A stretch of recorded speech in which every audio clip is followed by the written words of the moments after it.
ዛሬ የምነግራችሁ ታሪክ ምናልባት በአንድ የህይወት ጉዞ ውስጥ የተንጸባረቀ ምስጢር ሊሆን ይችላል።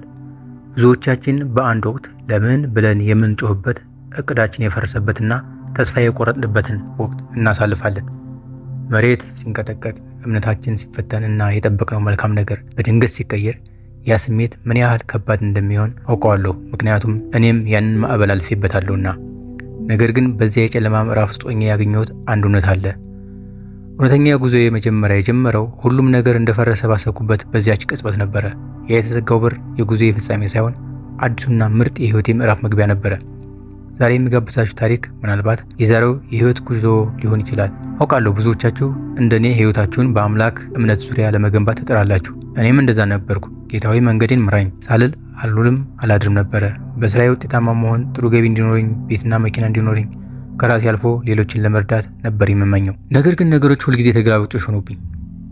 ትልቅ ክፍያ የሚያስከፍል የስራ እድል ተወዳድሬ አልፌ ሳለ ባልታወቀ ምክንያት ለሌላ ሰው ተላልፎ ተሰጠ። በተመሳሳይ ሰዓት ለትዳር ያሰብኳት ፍቅረኛዬ በድንገት ለሌላ ሰው መዳሯን ሰማሁ። ለካ ህይወት እንዲህ እንደ አሸዋ ከእጅ መሃል ተንሸራታ ትወድቃለች ብዬ ተከዝኩ። በጣም ተሰበርኩ። ራሴን ጠባብ ክፍሌ ውስጥ ዘግቼ እንዲሁም የቤተ ክርስቲያን ውስጥ ሰዎች ተሳልመው ጸልየው ከሄዱ በኋላ ጸጥ ባለ ሰዓት ለምን እግዚአብሔር ሆይ ታማኝ ነበርኩ፣ በትዕግስት ጠበቅኩህ፣ አሁን ግን ለምን እንዲሆነብኝ፣ እቅዴን ለምን አፈረስከው ብዬ አምላኬን ወቅሳለሁ። ብቻ በዚያን ጊዜ የነበረኝ ህመም እንዲህ በቀላሉ የሚነገር አልነበረም። እንባዬ ከውጭ ባይታይም ብሶቴ ከውስጥ የሰውነቴን ይነጠው ነበረ። ብቻዬን ማውራት አለማውራቴን ለእግዚአብሔርና ለታዛቢዎቹ ሰዎች ትተውና እቅዴን የሚያውቁ ጓደኞቼ ግራ ገብቷቸው ነበረ። ቤተሰቦችም የኔን ስብራት ተጋሪ ሆነው ነበረ። ይሆናል፣ ይሻላል፣ ለአንተ ስላላለው ነው፣ እግዚአብሔር ስላልፈቀደው ነው ሲሉኝ ሰማ ነበረ። ግን እኮ ልባችሁ ሲሰበር የሰዎች ማጽናኛ በቂ አይደለም። መረጋጋትን ለመማር ሞከርኩ። በተከራየኋት ጠባብ ቤት ውስጥ ተቀምጬ በማማረር ስሜትም ውስጥ ሆኜ ቢሆን ለሰማያዊ አባቴ የልቤን ስብራት አሳሰብኩት። አምላኬንም ለራሱ ከሰው ነበረ። ይገርማል እኮ ብቻ ከራሴ ጋር ብዙ ጊዜ ተጣልቻለሁ። በዚያን ጊዜ አንድ ነገር ተማርኩ። ይህም በትዕግስት መኖር ማለት ህመም አለመሰማት አይደለም። ትዕግስት ማለት ቁስሉ እየደማ እያለ ግን ተስፋ ባለመቁረጥ መጓዝ ነው። በየማለዳው ከእንቅልፌ ስነሳ ዛሬም እግዚአብሔር ይላቅዳለሁ ብዬ ራሴን አሳምኜ ነበር የምወጣው። ምንም እንኳን ልቤ ያንን የጠፋውን ነገር ይናፍቅ ቢሆንም። አንድ ምሽት ዝናብ በጣለበት ወቅት ነበረ። መጽሐፍ ቅዱሴን ገልጬ ሳነብ አንድ ቃል አገኘሁ። የኔ ሐሳብ የእናንተ ሐሳብ አይደለምና መንገዳችሁም የኔ መንገድ አይደለም ይላል ኢሳይያስ 55:8 ላይ። ይህ አረፍተ ነገር ልክ እንደ መብረቅ በውስጤ በራ። ያን የገባኝ እኔ ያቀድኩት ጥሩ የሚባለው ነበር፣ እግዚአብሔር ግን ያዘጋጀልኝ የነበረው ምርጥ የሚባለውን ነው።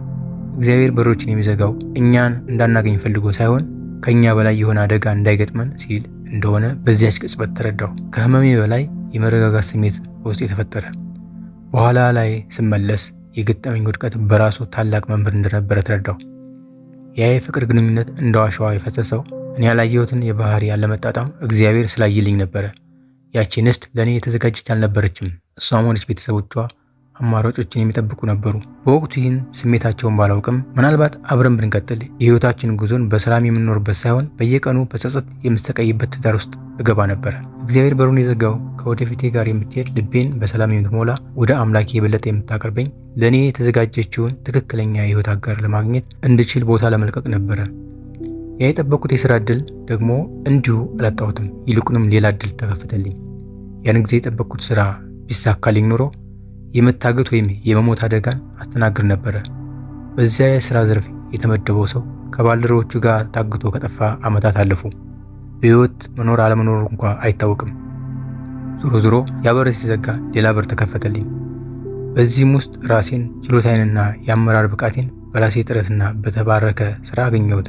እኔ የፈለግኩት ስላልተሳካ በሙሉ ጤንነት የጠበቀኝና የዕለት እንጀራዬን ያላሳጣኝን አምላኬ ማማረዴን ሳስታውሰው ትልቅ ሀፍረት ይሰማኛል።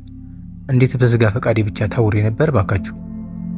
ያኔ ያጣሁት የነበረው ጥሩ የሚባለውን የሰው እቅድ ነበር። ያገኘሁት ግን ምርጥ የሚባለውን የእግዚአብሔርን ዕጣ ፋንታ ነው። ከስራው በላይ የአመራር ብቃቴን፣ ከፍቅረኛዋ በላይ ደግሞ ራሴን በአምላክ እይታ ማየት ብቃቴን አተረፍኩ። ያኔ እንደ አደጋ የቆጠርኩት ነገር እንደ እውነቱ ከሆነ ወደ ታላቅነት የሚገፋኝ የስኬት ምሳሌ ነበረ። ዛሬ ይህንን የምትሰሙ ወዳጆቼ እናንተም በህይወታችሁ ማዕበል ውስጥ ትሆናላችሁ። የታቀደው ነገር ተበላሽቶባችሁ፣ የጠበቃችሁት ሰው ትቷችሁ ሄዶ ይሆናል። ግን አስተውሉ፣ ህመሙ መጥፎ ቢሆንም ከዚህ ሁሉ በስተጀርባ ግን አንድ ትልቅ ዓላማ አለ። አምላክ እጁን አላጠፈም። በትክክል አሁን ባላችሁበት ሁኔታ ውስጥ እሱ እየሰራ ነው። ዝምታው መተው አይደለም። ዝምታው ለአዲስ ምዕራፍ እያዘጋጃችሁ መሆኑ ነው። ልክ እንደኔ ትዕግስታችሁን በራሳችሁ ጥረት ሳይሆን በእግዚአብሔር እቅድ ላይ አድርጉ።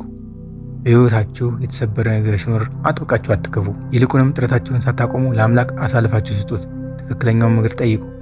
ጌታ ሆይ በዚህ ውስጥ ምን እንድማር ትፈልጋለህ ብላችሁ። ማዕበሉ ሲያልፍ ዛሬ በለቅሶ የዘራችሁትን በደስታ ታጭዳላችሁ። አዲስ ጅምር ማለት አሮጌው ምዕራፍ መጨረሻ ላይ ነው ማለት ነው። አሁን ደግሞ ተነሱ፣ አሁንም ደግማችሁ መኑ። ምክንያቱም ምርጥ ታሪካችሁ ገና የተጻፈ ነው። አንዳንድ ሕይወት የምትቀየረው የምንፈልገውን ነገር ስናገኝ ሳይሆን እግዚአብሔር ለእኛ የሚጠቅመን ያዘጋጅልን ነው። ዛሬ ይህን ታሪክ ሳካፍላችሁ በልባችሁ ውስጥ አንድ አይነት ስሜት እንደተፈጠረ አውቃለሁ። አሁን ግን የእናንተን ተራ ልስማ። እናንተ በሕይወታችሁ ውስጥ ለምን ተዘጋ ብላችሁ ጠይቃችሁ ከጊዜ በኋላ ግን ካለበጎ ነው ያላችሁበት ጊዜ አለ? ያንን ተሞክሮ ኮሜንት ላይ አጋሩን። የእናንተ ታሪክ አሁን ተስፋ በቆረጠው ወንድማችን ወይም እህታችን ላይ ትልቅ ተጽዕኖ ሊፈጥር ይችላል። ለዛሬ ጨርሻለሁ። ቪዲዮ ከጠቀማችሁ ላይክ አድርጉት፣ ይሆናል ካላችሁ ለሌላ ሰውም አጋሩት። ለቀጣይ ተመሳሳይ የህይወት ሰጪ ታሪኮች ሰብስክራይብ ማድረጋችሁን አትዘንጉ። በሚቀጥለው ቪዲዮ እስክንገናኝ ድረስ ተስፋ አትቁረጡ። ትልቁ ምዕራፍ ገና እየተጻፈ ነው።